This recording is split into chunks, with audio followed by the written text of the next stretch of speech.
Here begins a second episode of my Pencast conversation with Nanette van Schelven, Director General of the Customs Administration of the Netherlands. It sounds like you have a number of really brilliant inventors on your staff. And so you're really encouraging individual initiative in your management style. You're encouraging people to hey, if you have an interest in drones and you think this can contribute to our collective work, come forward. Let's work on it together. And is that did that take time to develop that kind of environment, or did it just kind of happen? Is that just the way things are done in Dutch customs? Well, I think that's a little bit in our DNA. Mm-hmm. I think people who work at customs are also motivated by the freedom they have in their work. You know, in old days when we were looking for people to come work for customs, we advertised and we said, do you want a job with a lot of freedom? Come and join Dutch customs. And I think that's the basis of the work, is why people come out of their bed in the morning, because they have the feeling, I have influence, I can do something.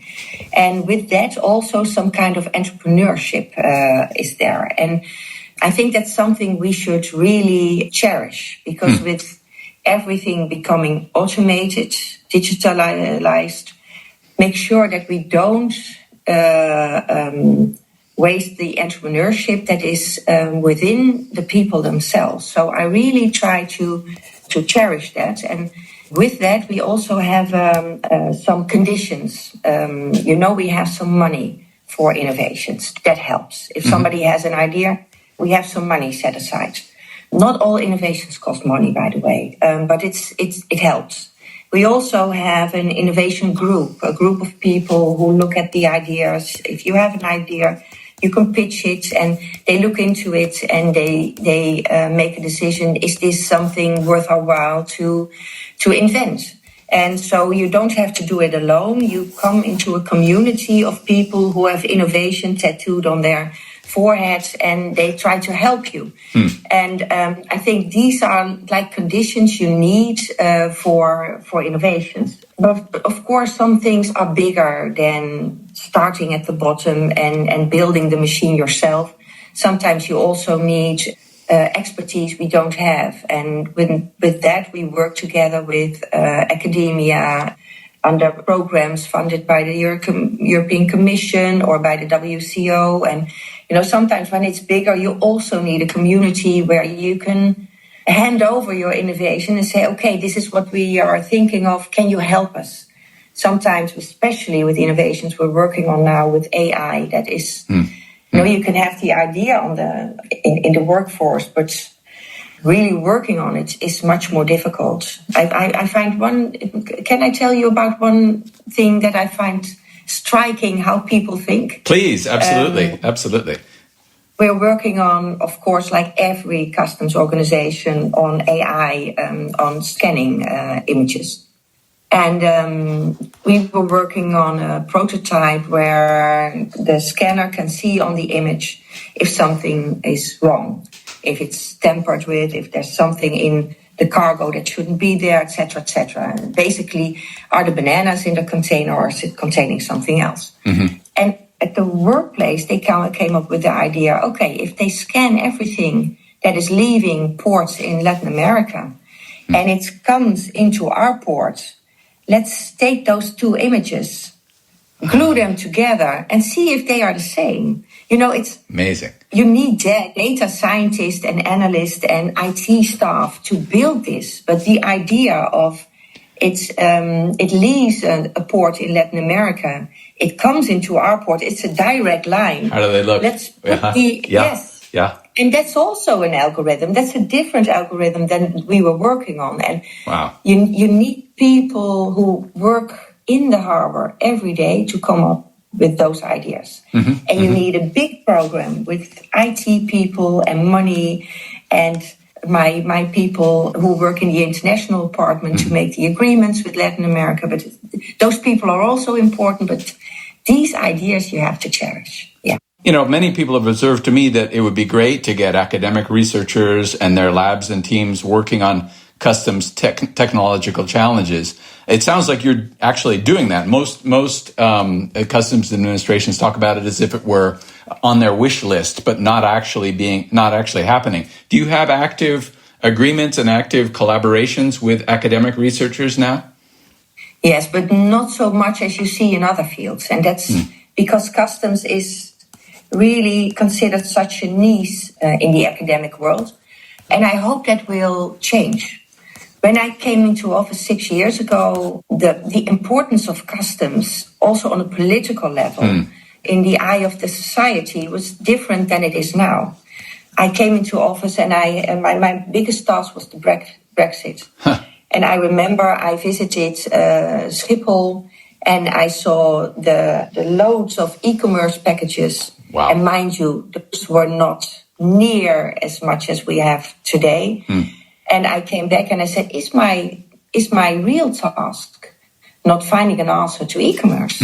Because I see that there's something happening in the world that we as customs see. We are like the canary in the coal mine. We see that at first, but nobody has an interest in this. So Brexit came and we had to get a lot of new people and do our work at a new border. And that's something in all those years you were working on making sure that there are no borders in the world anymore. And suddenly there's a new border. Gosh. And yeah. I think there have become more and more borders that customs is working on. When COVID came, we had to protect our country, our Europe, in making sure that no machines we needed, medical machines we needed, were sent away. And we had to make sure that all the mouth, how do you say? I don't know what the masks were getting into Europe because we had patients and staff who needed them. And it's the importance of customs was really at the table at that moment. Then we have the war in Ukraine and the sanctions came. And it's okay, customs has to be there. And now we have the e-commerce. And I mean, in 2018, I thought it was a problem. Now we know we have a problem. I mean, it's so immense that it's, for the first time, we as customs, it's not something we do lightly, but for the first time, I think it was in June, we issued a press release and we said, this is out of control. Saying as a customs officer that something is out of control, I don't think we do that very lightly. But this is out of control. And we as customs can't say that we can do our job right. We can't protect society as we would like. We can't make sure that the fiscal part of the job is done properly because we have 4 million declarations a day. 4 million a day. We have to make it's growing and growing and growing. And we have to do them real time. You know, we can't say, okay, we'll wait a week. We have to do them real time. So basically, we see that legislation needs improvement, that a lot needs improvement. And that's on the table. That's on the political table. That's on the table of society. That's on the table in the media. And I hope in the academic world, also people will say, this is an interesting part of the government we want to look into. So we try to make sure that as much as possible, we tell people of how fascinating this world is and how much there is to gain. And what I see, for instance, is that it's not the academia, but IT staff. For a long time, we struggled with getting IT staff. And if you ask people who come into our organization why they come, they say, if you work at customs, you can do anything. Because what you guys are doing is basically beyond imagination. You do innovations on data. You have to make sure that those 4 million declarations a day are addressed appropriately. You need data, IT. So this is the place to be. And I hope that the academic world will also see that. And we as Dutch Customs will try to influence them and to let them see how fascinating this world is. Well, you've made a very, very good case from Brexit to COVID to the Ukraine sanctions to e-commerce. As you say, I mean, customs is an extremely important political, an extremely important societal and extremely important financial because of the fiscal responsibilities you have, you're playing an incredibly important role that, as you say, is quite often underappreciated. Do you get that sense that people need to wake up and say, hey, this is something we really need to put our weight behind? I'm saying that, not you. That has been my mission. That has been my mission for the last 6 years. Because, like I said, I came from the immigration office, and I thought that was the most difficult but also influential job you could have as a civil servant. And then I came into customs, and I thought, why does nobody know what we do? So be good and tell it. What I started was letting the Netherlands media, the political parties, my political boss, but also other civil servants know what we do as customs. And I did that because we needed a lot of new staff. And I thought we have to be in the picture. So we made a television series about the work in customs. It's called Customs in Action. And we made it for 2 years. And as we speak, they are filming now because there will be 20 or 30 new episodes of that. So the public can really get to know the work of customs, and it helps us in getting staff on all sorts of levels, not only in the ports or at Schiphol, but also what I mentioned, the IT staff, but also directors. For instance, 2 of my directors in my management team are leaving the organization. They have been in place for now over 5 years. And the last time they came in, I had less than a handful of letters of people who were interested in having a position as a director in customs. And now I have 40 letters for one position. Wow. So customs is hot.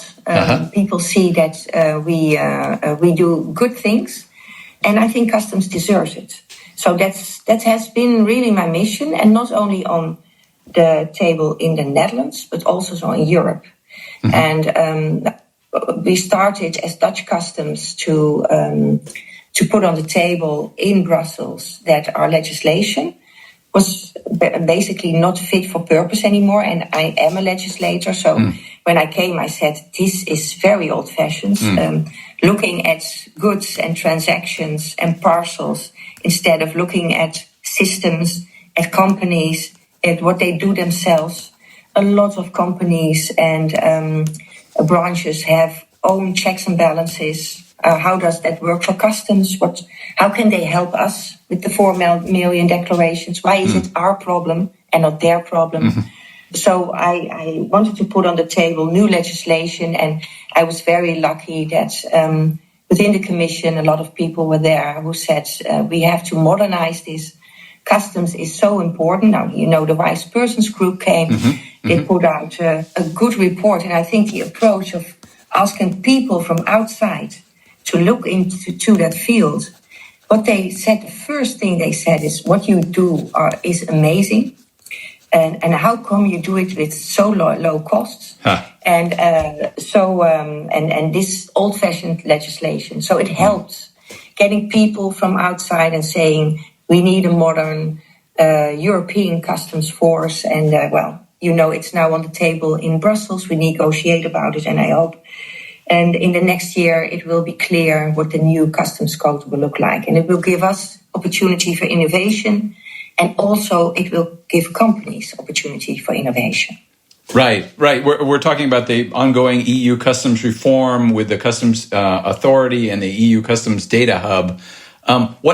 What challenges do you see to implementing this very ambitious proposed legislation, which, according to the EC, will replace existing customs IT infrastructure and save $2 billion a year in operating costs and help to deliver improvements in risk management and so on? What challenges are there, do you see in implementing this plan? Well, what I always see with these things is that from a conceptual point of view, you can dream big.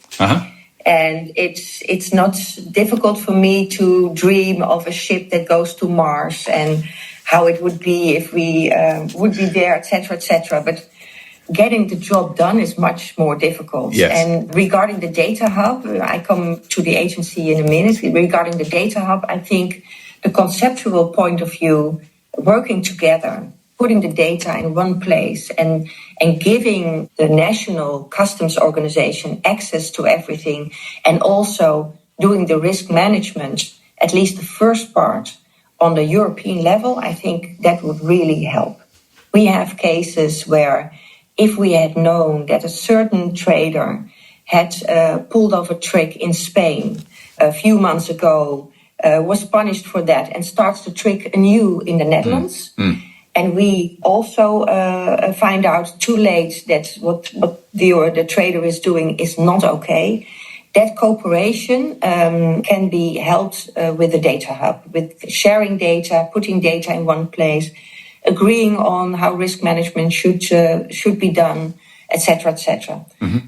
So this is something that I believe in. I'm making it work. I know IT costs you twice as much as you think, and will take also twice as long as you think. That's basically the mathematics I have. I know the Commission is very ambitious, and it helps to be ambitious because I think we need it. But basically, that concept, that really resonates with me.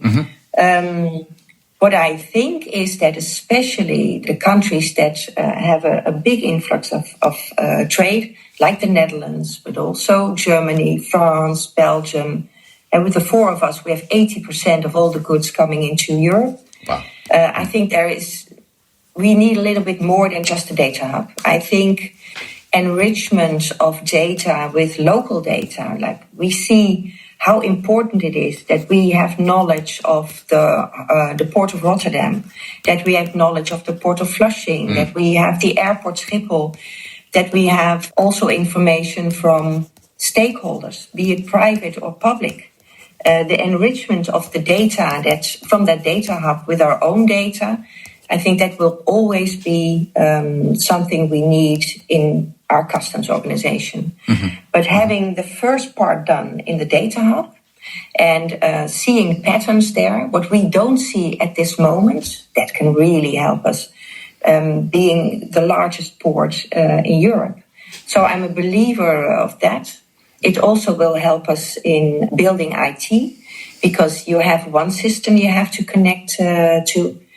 I think the Commission is ambitious with when they think it will be in place, but we'll keep our fingers crossed and we'll work side by side with the Commission. So that's one part that's absolutely necessary within Europe to work together. And the other part, the agency, is also very necessary, because next to what I saw that the legislation was very outdated, I also saw that we have a customs union, but we as member states don't have a board of member states. Right. We have the Commission, and everybody talks separately to the Commission. And I think that's a big strain on the Commission. But it's difficult to get a standpoint of a view on topics together if you don't see each other only in Brussels at the Commission. So when I came into office, I started with a lot of bilateral meetings to see how can we work together. Also in innovations, for instance. We work on a lot of things together with the Belgians. But I would like a board of member states where we can agree on certain topics as member states. And I think that's necessary. We are one of the oldest internal markets as the customs union, an internal union, but we don't have our own agency.